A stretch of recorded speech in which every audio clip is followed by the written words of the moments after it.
Qué bueno que es nuestro Dios, qué bueno es nuestro Padre que nos ama tanto, tanto. Y en esta mañana no puedo más que hablar de la paternidad de nuestro Dios. Él, nuestro Padre que nos ama con amor eterno. Y todos nosotros somos hijos de un mismo Padre. El Padre con mayúscula, como me enseñaron. El Padre de misericordias. Y como decía San Juan, como decía en el libro de San Juan, a los suyos vino y los suyos no le recibieron. Sabe que Jesús vino primero por su pueblo, pero lo rechazaron. Pero a todos los que le recibieron, les dio potestad de ser hechos hijos. Y sabe que ahí estamos cada uno de nosotros, nosotros sus hijos, que en esta mañana venimos a adorar a nuestro Padre y a darle gracias por su vida, por la vida, porque Él nos dio vida cuando estábamos muertos. Cuánto amor el de nuestro Señor. Y dice que el Espíritu Santo es el que da testimonio a nuestro espíritu que somos hijos de Dios. Y si somos hijos de Dios, somos herederos y somos coherederos con Cristo. Hay herencia. ¿Querés la herencia del Padre? Yo la quiero. La recibo. Y hay herencia. ¿Sabe qué? ¿Dónde está la herencia? Acá. No sabe las herencias que hay acá. Las promesas que Él tiene para cada uno de nosotros. Si nosotros somos fieles. Dice que Él puso en nuestro espíritu el espíritu de adopción en el cual podemos clamar: Abba, Padre. Abba, Padre. Padre, Padre Santo. Y sabe, Él es Padre de huérfanos y defensor de la viuda. Dice en su palabra. Qué amor que tiene nuestro papá. Ese amor, fue tan grande ese amor, que envió a su Hijo por nosotros, por amor. Y sabe que fue difícil el momento de la cruz. El Hijo y el Padre eran uno. Pero hubo un momento crucial, terrible, que el Hijo tuvo que pasar.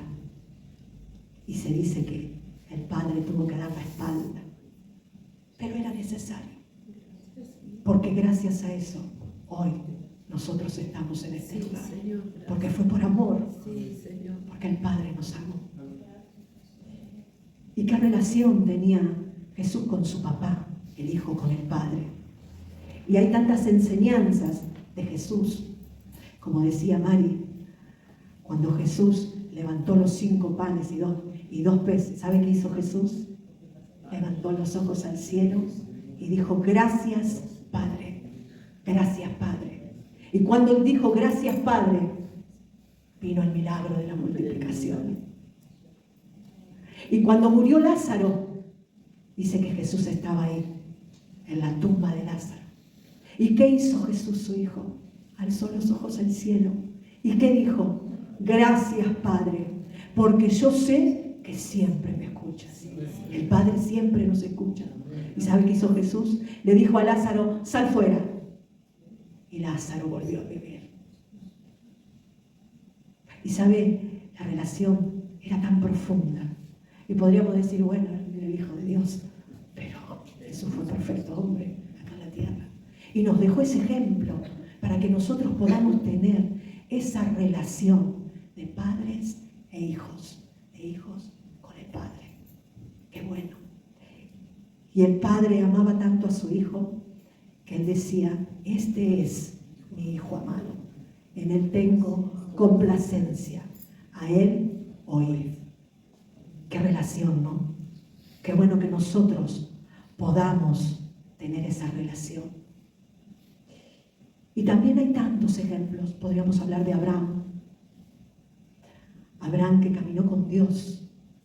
Abraham que caminó esperanza contra esperanza, como viendo al invisible. Pero era tan estrecha la relación. El Padre aún le cambió el nombre a Abraham y le puso Abraham, Padre de naciones, porque impartió lo del Padre sobre Abraham. Qué tremendo, ¿no? Pero eso es por la intimidad, por la relación que había entre el Padre y el Hijo. Y encontré tantos versículos y tanta palabra sobre el Padre. ¿Pero por qué? Porque el Señor quiere revelarse como Padre en este tiempo a nuestras vidas. Y Él quiere que nosotros conozcamos cómo es el carácter del Padre, cómo es el Padre con nosotros. Dice que Él es Padre de misericordias y Dios de toda consolación. ¿Necesitamos consolación? Acá está el Padre. El Padre está en este lugar en esta mañana. Y dice más, así como el Padre se compadece de sus hijos, se compadece Dios de cada uno de nosotros. Porque Él conoce nuestra condición. Él sabe que somos polvo. Él sabe que somos frágiles. Él sabe que muchas veces somos débiles. Pero su favor y su misericordia nos alcanza. Es desde la eternidad y hasta la eternidad. Así es el amor del Padre. Pero también nuestro Padre nos disciplina como hijos. Y aunque a veces no nos guste, Él nos quiere sacar bueno. Y esto sí quisiera compartirlo con ustedes en esta mañana. Hebreos, capítulo 12, del 5 al 9. Mire el amor del Padre, que aunque no nos guste la disciplina, muchas veces es tan necesaria. Aunque nos duela, a veces es tan necesaria. Dice Hebreos capítulo 12, el verso 9, el verso 5 en adelante. Y habéis ya olvidado la exhortación que como a hijos se os dirige diciendo: Hijo mío, no menosprecies la disciplina del Señor, ni desmayes cuando eres reprendido por Él, porque el Señor al que ama disciplina y azota a todo el que recibe por hijo. Si soportáis la disciplina, Dios os trata como a hijos, porque ¿qué hijo es aquel a quien el Padre no disciplina? Pero si os deja sin disciplina, de la cual todos han sido participantes, entonces sois bastardos. Qué palabra fuerte esa, ¿no? Y no hijos. Por otra parte, tuvimos a nuestros padres terrenales que nos disciplinaban y los venerábamos. ¿Por qué no obedeceremos mucho mejor al Padre de los Espíritus y viviremos? Y aquellos ciertamente por pocos días nos disciplinaban, como a ellos les parecía, pero para lo que nos es provechoso, para que participemos de su santidad. Es verdad que ninguna disciplina al presente parece ser causa de gozo, sino de tristeza, pero después, cuando pasa esa disciplina, cuando pasamos por ese proceso de dolor, ¿sabe qué? Tendremos fruto. Y el fruto será un fruto apacible de justicia, dice su palabra, a los que en ella han sido ejercitados. ¿Y cuál es el fin de la disciplina? Que el Señor nos da porque nos ama. Porque así como nosotros disciplinamos a nuestros hijos o le ponemos límites, que a veces no nos gusta, porque nosotros también fuimos hijos y no nos gustaba, pero era por amor. Y así el Padre hace con nosotros, nos disciplina por amor. Y el fin de toda disciplina es para librarnos del mal, para librarnos de toda condenación. A través de la disciplina somos limpiados, somos purificados y nos parecemos más a nuestro papá que nos ama tanto. La disciplina a veces puede venir a través de su palabra, pero otras veces viene a través de situaciones muy difíciles. Pero el Padre jamás nos abandona. Él siempre está con nosotros. Y en esta mañana quisiera compartir 2 ejemplos para ver esas cualidades, ese carácter del Padre que tiene con sus hijos. Y una de ellas está en Primera de Reyes, capítulo 18. El Señor me inquietaba con Elías, este hombre de fuego, este hombre lleno del Espíritu Santo, este hombre que decía, vive Jehová, en cuya presencia estoy. Este hombre que provocó que el fuego de Dios cayera sobre el altar. Este hombre que cuando abría su boca, el cielo se cerraba y el cielo se volvía a abrir. Este hombre poderoso en Dios tuvo una crisis. Este hombre que mató 450 profetas de Baal, pero un mensaje de una mujer, una amenaza, hizo que huyera. Y Elías entró en una profunda crisis. Y dice que cuando escuchó que Jezabel, la esposa de Acab, le dijo mañana a estas horas, le decretó muerte, y él tuvo miedo y comenzó a huir y comenzó a caminar, y dice que dejó su criado en Berseba, en la tierra de Judá, y se fue por el desierto, porque eso es lo que nos pasa a veces cuando pasamos crisis profundas. Empezamos a huir, nos empezamos a aislar, no queremos ver a nadie y empezamos a caminar y queremos escondernos. Y así hizo Elías. Y mire lo que dice en Primera de Reyes. Dice que Elías comenzó a caminar. Él deseaba morirse. Y él comenzó a caminar y se sentó debajo de un árbol y se durmió. Y vino un ángel, el ángel de Jehová, y lo tocó y le dijo, levántate y come. Y él comió, pero se volvió a dormir. ¿Y sabe qué dijo? Basta ya, quítame la vida, Dios, ya no quiero vivir más. Y se volvió a dormir. Era terrible lo que estaba pasando este hombre. Estaba lleno de temor, estaba lleno de miedo. Y el ángel por segunda vez lo golpea, lo toca y le vuelve a decir, levántate y come, porque largo camino tenés que recorrer, Elías. Amén. Sí, Señor. Y Elías comió la comida que le había traído el ángel y fue fortalecido. Y dice que comenzó a caminar. Y Elías no fue a cualquier lugar, fue al monte Oreb, el monte de Dios. En ese mismo monte, hacía mucho tiempo antes, Moisés se había encontrado con la llama ardiente, con la zarza. Ahí estaba Dios, y Dios habló con Moisés. Y ahí va Elías, y ahí se escondió en una cueva. Y mire lo que pasó. Dice Primera de Reyes, capítulo 18, verso 9 en adelante. Y allí se metió en una cueva donde pasó la noche. Y vino a él palabra de Jehová, el cual le dijo, ¿qué haces aquí, Elías? Él respondió, he sentido un vivo celo por Jehová, Dios de los ejércitos, porque los hijos de Israel han dejado tu pacto, han derribado tus altares y han matado a espada a tus profetas. Y solo yo he quedado y me buscan para quitarme la vida. Y él le dijo, sal fuera y ponte en el monte delante de Jehová. Y aquí Jehová que pasaba, y un grande y poderoso viento que rompía los montes y quebraba las peñas delante de Jehová. Pero Jehová no estaba en el viento. Y tras el viento, un terremoto, pero Jehová no estaba en el terremoto. Y tras el terremoto, un fuego, pero Jehová no estaba en el fuego. Y tras el fuego, un silbo apacible y delicado.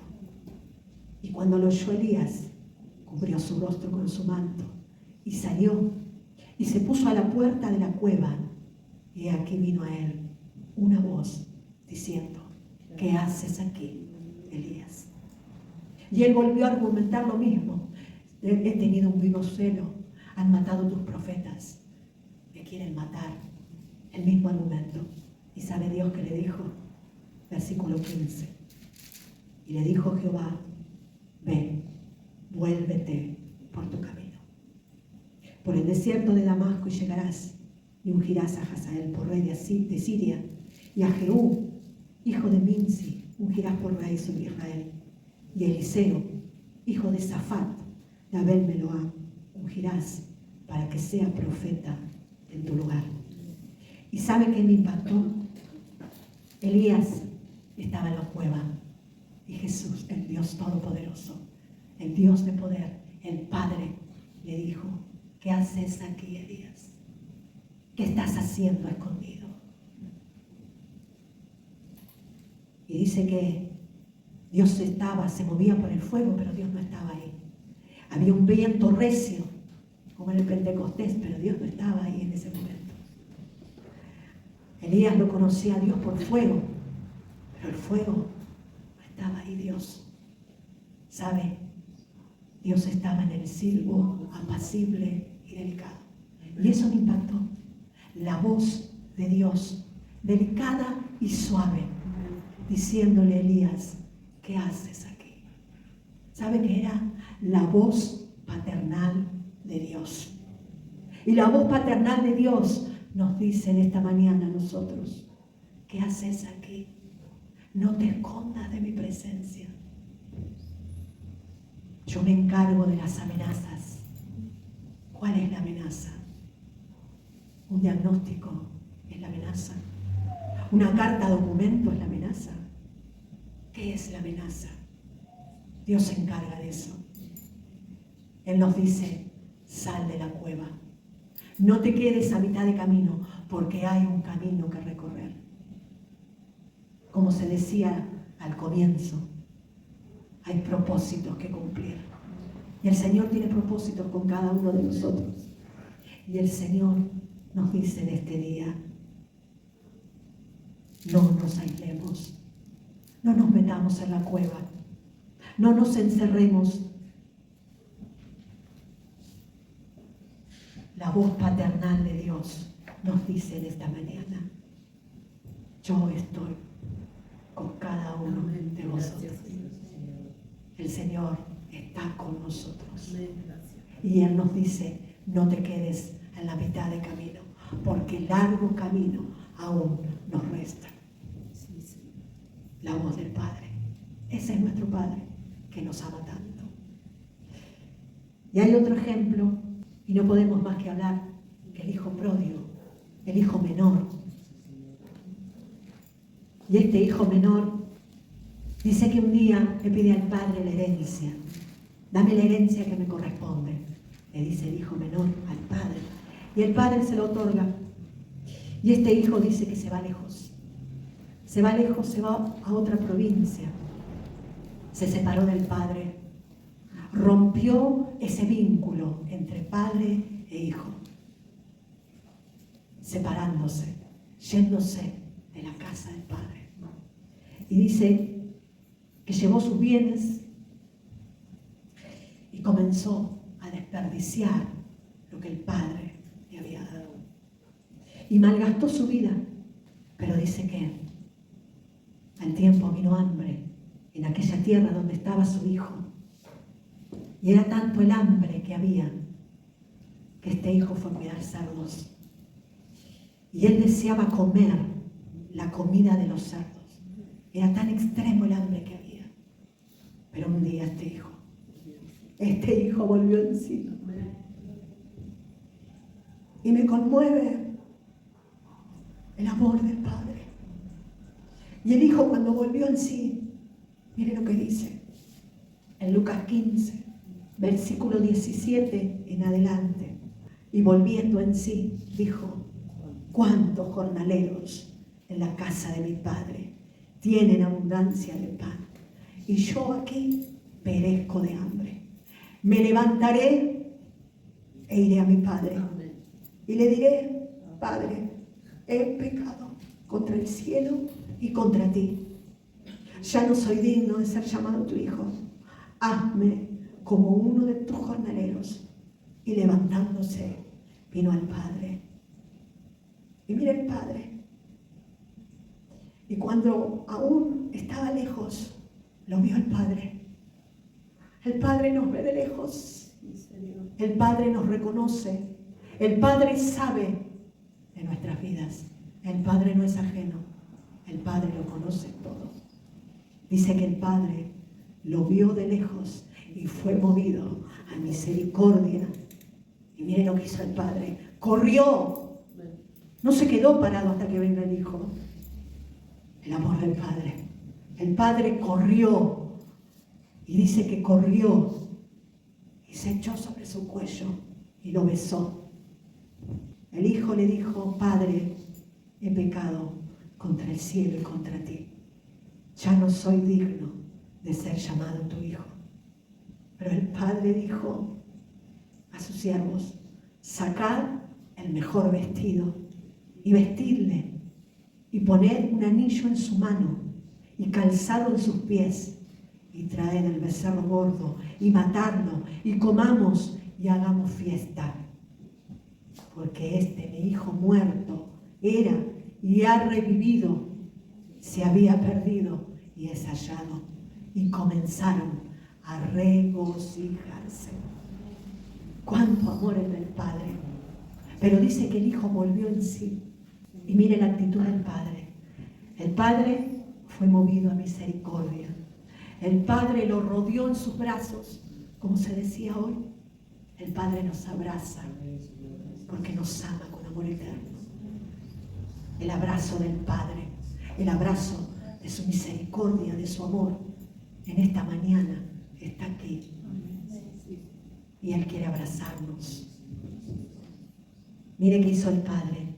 Le dijo a sus siervos: sacad el mejor vestido. No era cualquier vestido, era el mejor. El mejor. Y Dios tiene las mejores vestiduras para cada uno de nosotros. Y sabe que la vestidura tiene que ver con cobertura. Eso es lo que hizo el Padre. Cubrió a su Hijo. La vestidura indica un lugar de posición. Sabe que cuando nosotros vemos a personas de determinada forma como está vestida, sabemos cuál es la posición. Si hay un médico, sabemos cómo está vestido. Tiene un ambo. Si hay un docente, tiene un guardapolvo. Esa vestidura lo identifica y le da una posición. Y el Padre nos dio una posición. El Padre tiene vestiduras en esta mañana para cada uno de nosotros. Hay un lugar, hay una posición para nosotros. Hay el mejor vestido. El Padre le dio el mejor vestido. ¿Sabe cuál es el mejor vestido? La vestidura de hijos, de ser hijos de nuestro Padre. Dice que le puso un anillo. Anillo significa favor. El anillo significa dignidad. El anillo significa honra. El Padre honró a su Hijo. El anillo significa autoridad. ¿Saben? En la antigüedad, los reyes sellaban con su anillo documentos oficiales. Miren qué importante que el anillo. Y el Padre nos dice: tengo un anillo en esta mañana. Hay dignidad, hay autoridad que quiero impartir. La del Padre hacia el Hijo, cada uno de nosotros. Y esto me llamó la atención.